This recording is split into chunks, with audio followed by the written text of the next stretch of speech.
Our beliefs affect our behaviors. In other words, what we think to be true will affect our actions. If you believe the earth is flat and you like to sail, how will that affect your behavior? If you think that you will go tumbling off the edge if you sail too far, in your mind, there will be an artificial barrier that you will not cross. Now, I call it an artificial barrier because I know that the world is round, but to you, it is not artificial. It is a fixed barrier.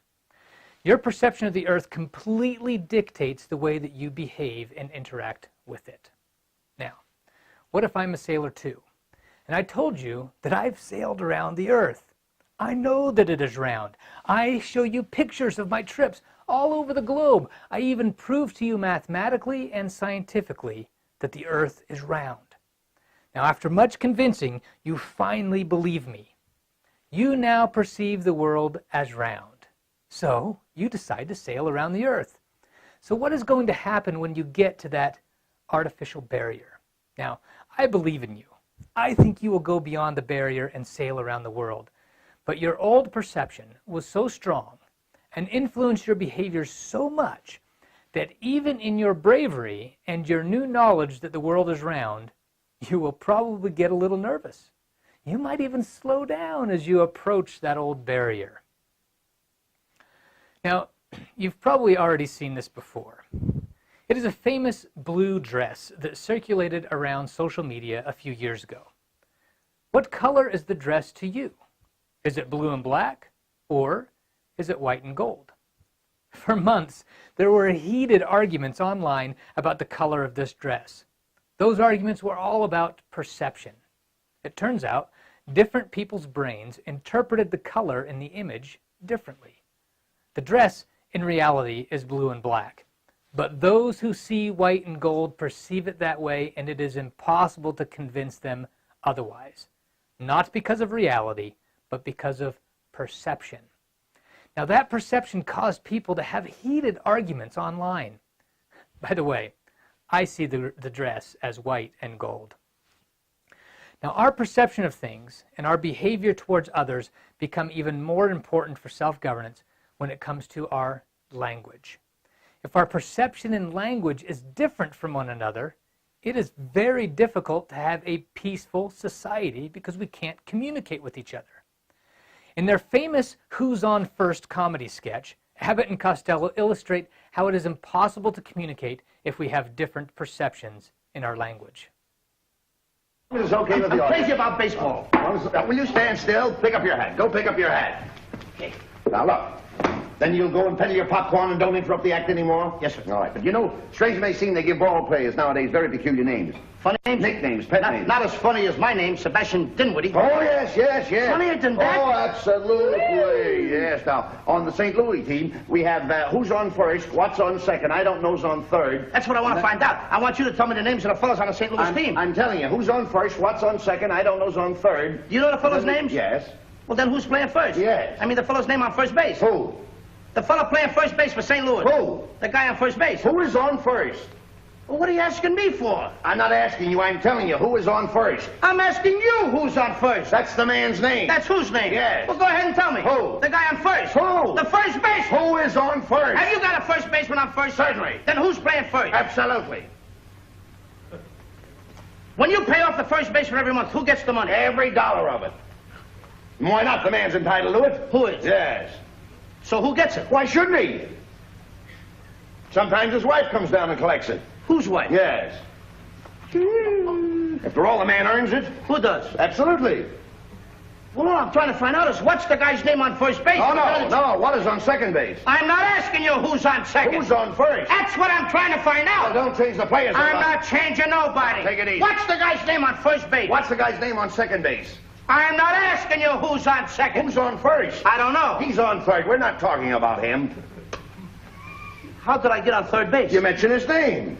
If I mention a third baseman's name, who did I say is playing third? No, who's playing first? Stay off of first, will you? Well, what do you want me to do? Now, what's the guy's name on third base? Well, what's on second? I'm not asking you who's on second. Who's on first? I don't know. He's on third.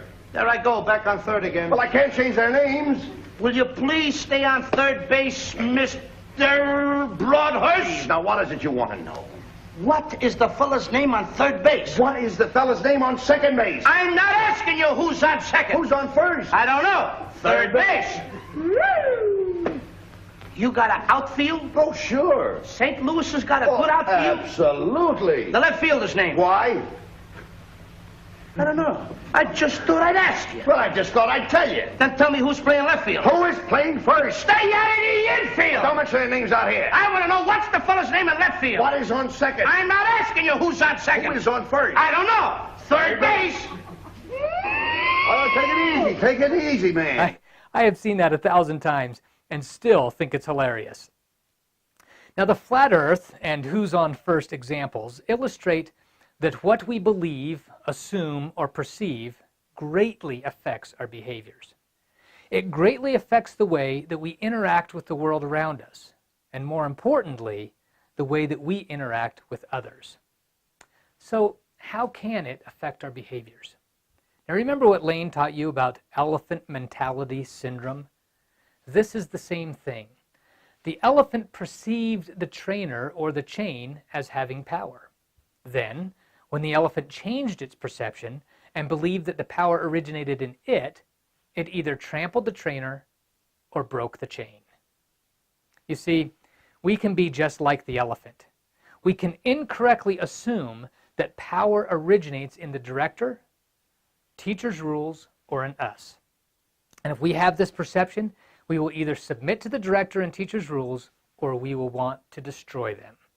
Both choices leave us with either oppression or chaos, the two things we want to avoid. Now, perhaps you've seen some of those dinosaur prank videos on YouTube. Now, every once in a while, the prank goes wrong and someone punches the dinosaur. In that moment of fear, it is seemingly impossible for the scared person to see anything but a fierce dinosaur. They do not stop to think that there is a person inside that costume. They just see the beast. They do not see the human. This reminds me of Beauty and the Beast. In Beauty and the Beast, Gaston and the other townsfolk did not believe that the beast existed. Belle produced the image in the mirror, and they could see that he really did exist. Now, she tried to tell them that he was not a monster, that there was a real human being inside this beastly exterior. But they would not listen. They saw threat, and they immediately wanted to kill the beast. My father's not crazy. Gaston, tell him. You know how loyal I am to your family, but your father's been making some unbelievable claims. It's true, Belle. He's been raving about a beast in a castle. I've just come from the castle and there is a beast. You'd say anything to set him free. Your word is hardly proof. You want proof? Show me the beast.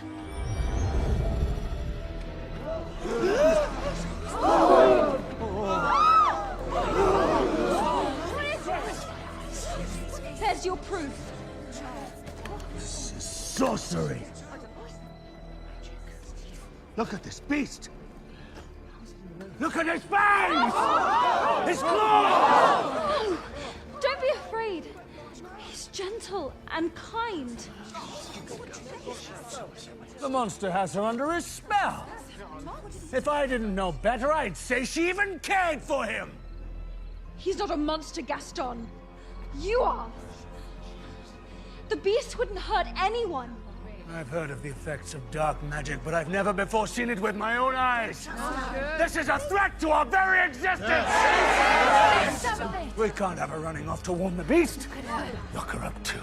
No! Come here! No! You won't get away with this, Gaston!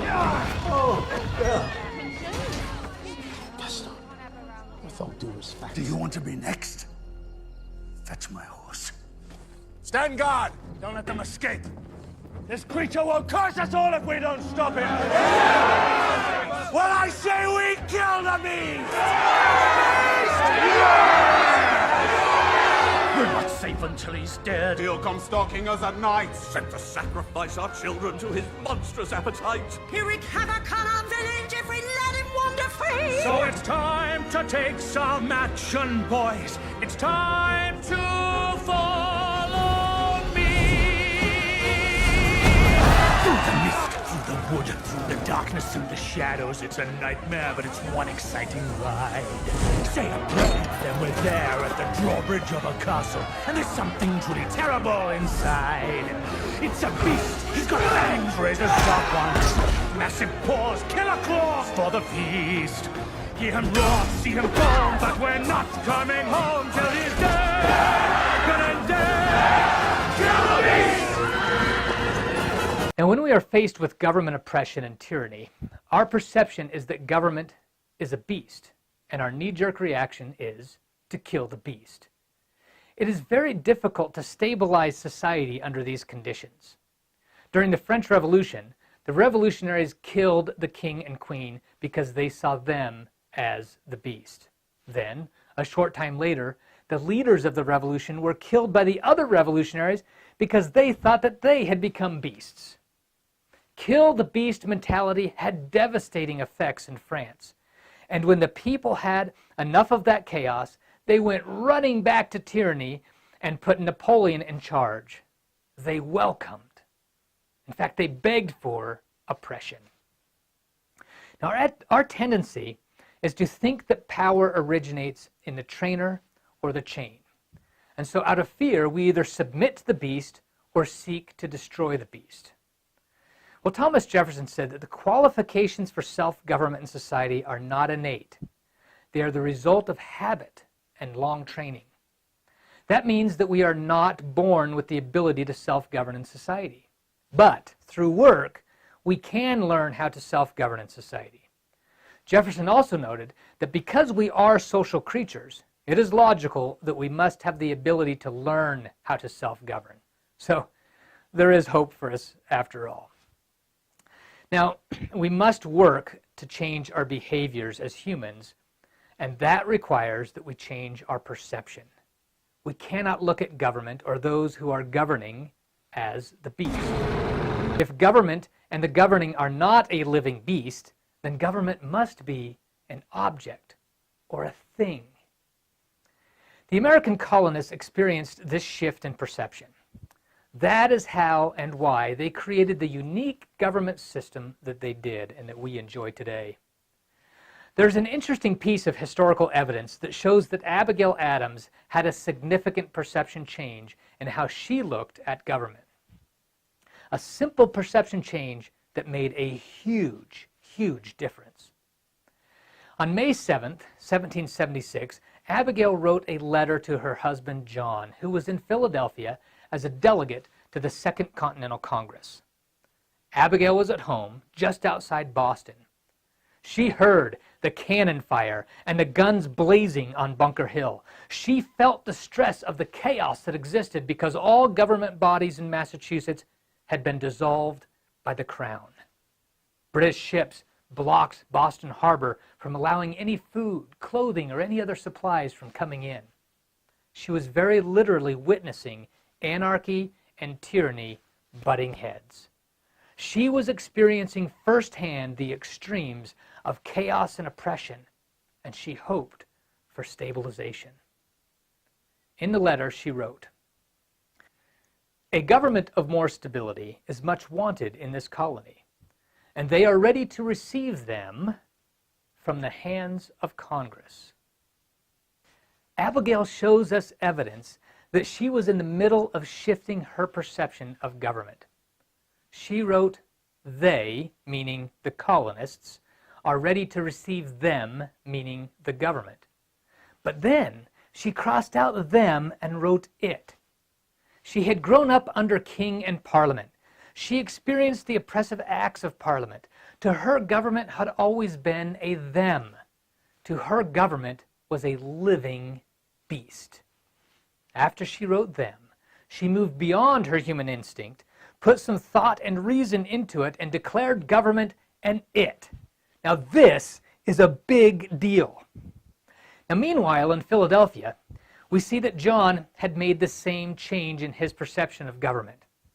On May 10th, 1776, right about the time that John would have received and read Abigail's letter, Congress adopted a resolution written by Adams that each state should begin creating their own forms of government.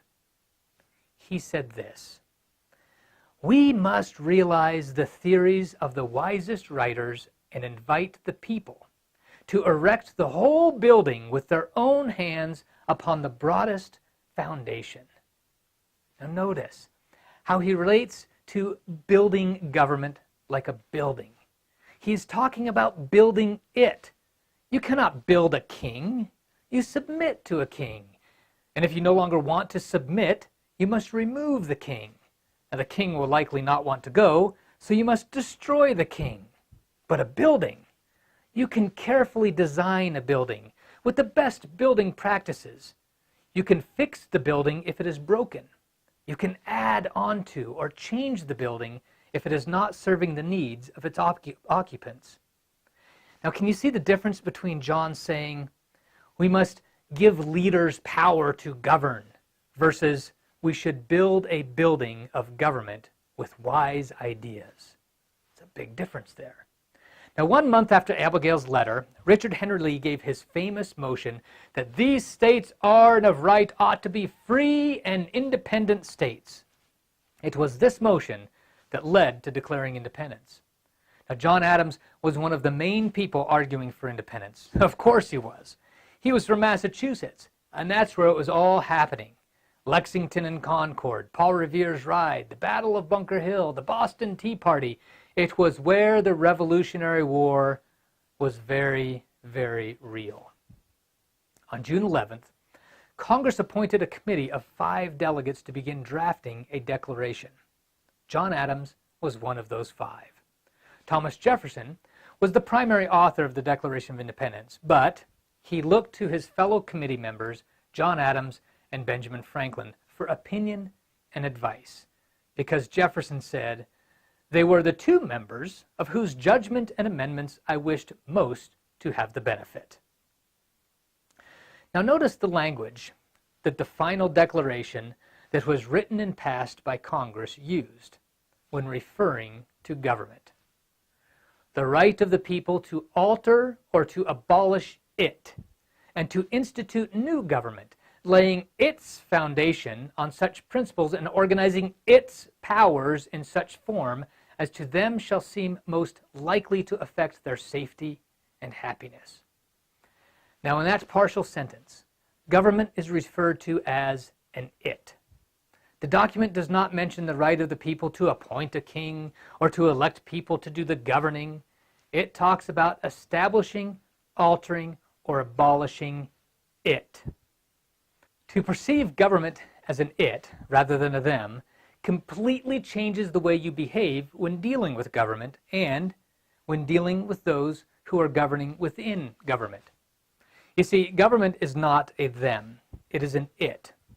But once we establish it, we then appoint or elect thems to work within it. The thems are not the it. We must separate the thems from the it in our minds. When we do that, we see that they are not a beast that must be destroyed. If they start looking like a beast, then we can either change it or enforce it so that they do not become a beast. Now, Bell was able to separate the human from the beast. We need to do the same.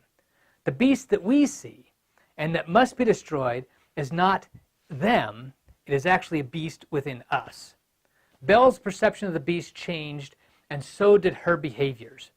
Our behavior will change too. Perhaps the director is not a beast. Maybe he is not the problem. Maybe it is the system of government that is the problem. Change the system and the beast dies, because you find that the beast never existed in the first place. Now, once we change our perspective of the beast, we can see government as an object. If it is an object, then it has form. It has parts. And those parts can be changed, altered, replaced, abolished, and everything else that you can do with an object. The new perception will help you see that you rarely have to fight people directly. Your fellow citizens are not your enemies. You both have the object of government between you to help protect and foster the relationship. If the object or system is not working, change it. Remember the homework about the Mayflower Compact? In the homework, it talked about how the Mayflower Compact was an object created to govern the relationship between the Pilgrims and the strangers, an instrument that prevented mutiny and helped them establish self-government in society. In 1776, John Adams wrote, "You and I have been sent into life at a time when the greatest lawgivers of history would have wished to live. How few of the human race have ever enjoyed an opportunity of making a government for themselves or their children? When had 3 millions of people full of power and a fair opportunity to form and establish the wisest and happiest government that human wisdom can contrive? Never in history had a people been given the opportunity to recognize that the power to govern came from nature, and that there are certain natural laws for good government that can be discovered and put into our form of government. Never in history had a people been able to essentially start from the ground and build a building of government with thoughtfulness, logic, reason, and experience. Now, there were bits and pieces discovered, and sometimes they were implemented in history, but in 1776, 3 million people were given that opportunity in the most clear and complete way than ever before in history. And you are the recipients of that.